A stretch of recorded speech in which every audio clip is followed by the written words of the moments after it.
بسم اللہ الرحمن الرحیم۔ ہمارا موضوع ہے کہ جہاں تک نظریات اور فلسفیانہ نظریات کا تعلق ہے وہ تو بہت سارے ہیں کہ دنیا میں ریاستیں کیسے وجود میں آتی ہے، لیکن تحقیق کے ساتھ جن نظاموں نے دنیا میں حکومتیں قائم کی اور بہت عرصے تک دنیا میں قائم رہے اور دنیا کے معاشرتی، معاشی اور اس طرح سیاسی زندگیوں پر اثر انداز ہوئے، ان نظاموں کے بارے میں ہم تھوڑی سی تفصیل کے ساتھ بات کریں گے۔ حقیقت میں یہ ہے کہ حکمران جو ہے وہ شخصی ہو، اجتماعی ہو، جمہوری ہو، جس طریقے کا بھی ہو، لیکن اسلام کا ایک امتیازی تعلق حکمران کے ساتھ یہ ہے کہ اسلام ہمیشہ چاہتا ہے کہ حکمران میں استبداد اور استحصال نہ ہو، یعنی زبردستی کا مادہ نہ ہو، اور دوسرا استحصالی ذہنیت کا مالک نہ ہو، ظالم نہ ہو، تو وہ قابل قبول ہوتا ہے۔ آج ہم نظر ڈالیں گے کہ دنیا میں جو زیادہ رہے ہو تو وہ نظام سیاست کون سا رہا ہے۔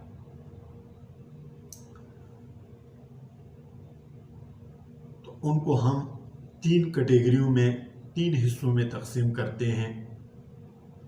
پہلا حصہ بادشاہت،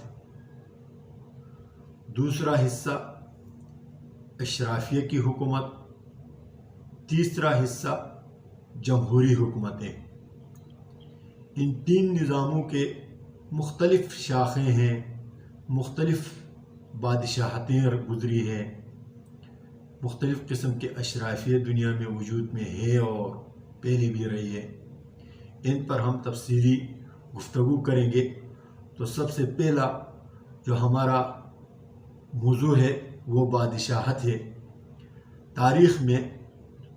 تاریخ عالم میں سب سے زیادہ جاری اور نافذ رہنے والا نظام، سیاسی نظام بادشاہت کا ہے، جو اپنے مختلف صورتوں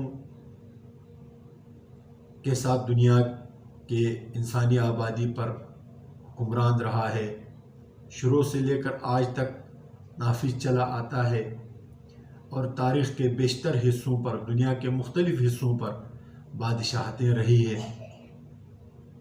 اور یہ بادشاہت جو ہے، بادشاہ اس آدمی کو کہا جاتا ہے جو سربراہ مملکت ہوتا ہے۔ اب اس کی بہت ساری صورتیں ہیں کہ کبھی وہ بادشاہ کس قسم کا ہوتا تھا، کبھی کس قسم کا ہوتا تھا۔ تو پہلا جو قسم ہے بادشاہوں کا، وہ اس بادشاہ کو مطلق العنان بادشاہت، یہ اس کا عنوان ہے، مطلق العنان۔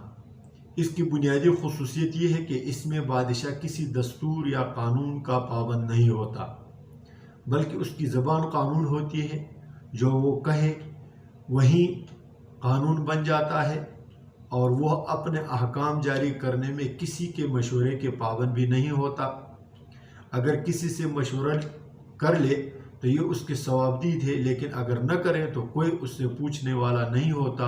وہ خود ہی قانون بناتا ہے، خود ہی انتظامی حکومت چلاتا ہے، اور خود ہی جھگڑوں کا تصفیہ بھی کرتا ہے، یعنی قضا کا کام بھی بالا آخر جا کر اسی پر منتہی ہو جاتا ہے، اور اسی کا فیصلہ قضا کے معاملے میں بھی آخری اور حتمی فیصلہ تصور کیا جاتا ہے۔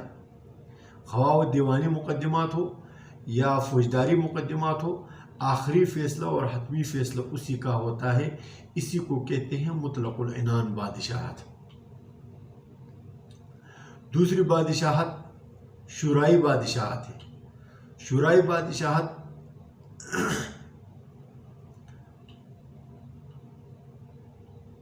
یعنی وہ بادشاہت اس بادشاہت کو کہا جاتا ہے، اور اس کا حاصل یہ ہے کہ بادشاہ اگرچہ خود قانون بھی بناتا ہے اور انتظامی فیصلے بھی کرتا ہے، لیکن وہ اپنے ساتھ ایک شورا بھی رکھتا ہے، اور قوانین کے اجراء میں بھی اور احکام کے اجراء میں بھی اور انتظامی معاملات میں بھی ان سے مشورے کرتا ہے۔ اب یہ شورائیں بھی مختلف نوعیت کی ہوتی رہی ہیں، کسی کا نام کونسل رکھ دیا گیا، کسی کا نام سینٹ رکھ دیا گیا، کسی کا کچھ اور رکھ دیا۔ اسی طرح مشورے کی نوعیت بھی مختلف رہی ہے۔ بعض جگہ ایسا ہوتا ہے یا ہوتا تھا کہ بادشاہ شورا سے مشورہ تو لیتا تھا، لیکن ان کے مشورے پر عمل کرنے کا پابند نہیں تھا۔ اگر اس کے خلاف بھی عمل کرنا چاہے تو اس کو کوئی روکنے والا نہیں تھا۔ اور بعض مرتبہ ایسا ہوتا تھا کہ وہ اپنے شورا کے مشوروں کا پابند ہوتا تھا کہ انہوں نے جو مشورہ دیا یا جو قرارداد پاس کر دی، اب بادشاہ اسی کے مطابق چلنے پر مجبور ہوتا۔ اس کو شورائی بادشاہت کہتے ہیں۔